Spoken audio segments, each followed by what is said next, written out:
Tony pertama kali membeli tiket lotre. Dia meminta penjual untuk mengeluarkan semua kartu gosok. Penjual mengira ada pelanggan besar yang datang, jadi dia membawa seluruh tumpukan kartu. Tapi Tony hanya memilih 4 kartu karena dia sudah tahu sebelumnya bahwa keempatnya akan menang. Istri penjual mengira Tony pelit. Dengan kesal, dia memberikan 1 kartu lagi kepada Tony. Tony menggosok kartu pertama dan memenangkan $500. Sang istri dengan tenang berkata, itu hanya keberuntungan. Lalu Tony menggosok kartu kedua dan menang $1.000. Dari kartu ketiga, dia mendapatkan $5.000. Sekarang istri penjual mulai panik. Dia buru-buru mengambil beberapa kartu untuk memeriksanya sendiri. Saat itu Tony menggosok kartu keempat dan ternyata hasilnya $0.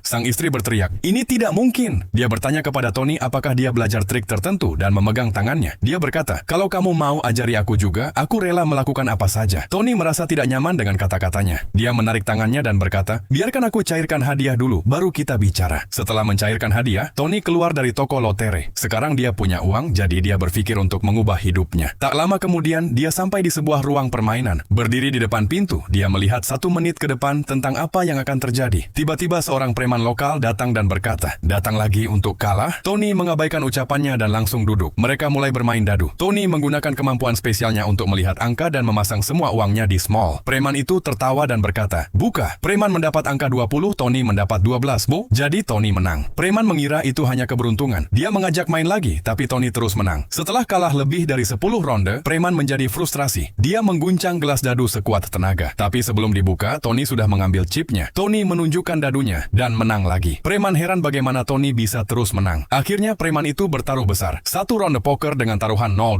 Tony setuju. Kartu dibagikan. Tapi Tony sudah melihat semua kartu lawan dan tahu bahwa tangannya yang paling lemah. Dia langsung berkata, dek, kartunya tidak bagus. Ganti yang baru. Preman marah dan berkata, apa maksudmu? Tony menjawab, kelihatannya sudah lama dipakai. Kamu takut? Preman membentak, aku tidak takut. Dek baru dibawa, dikocok dengan baik, dan kartu dibagikan lagi. Tony sekali lagi melihat semua kartu dengan jelas. Dia tanpa ragu mempertaruhkan semua chipnya. Melihat kepercayaan diri Tony, preman juga ikut mempertaruhkan semua chipnya. Dia mendorong kursinya ke belakang dan mulai membuka kartunya perlahan. Setelah melihat 2 kartu king, kepercayaan dirinya bertambah. Dia mengejek Tony dan berkata, menyerahlah sekarang. Kembalikan uang yang kau menangkan, maka aku akan membiarkanmu pergi. Tapi Tony tetap tenang dan berkata, tidak perlu. Saat showdown, preman menunjukkan 3 king. Semua orang tercengang. Jika Tony tidak memiliki 3 kartu as, maka menang adalah hal yang mustahil. Lalu Tony mulai perlahan menunjukkan kartunya.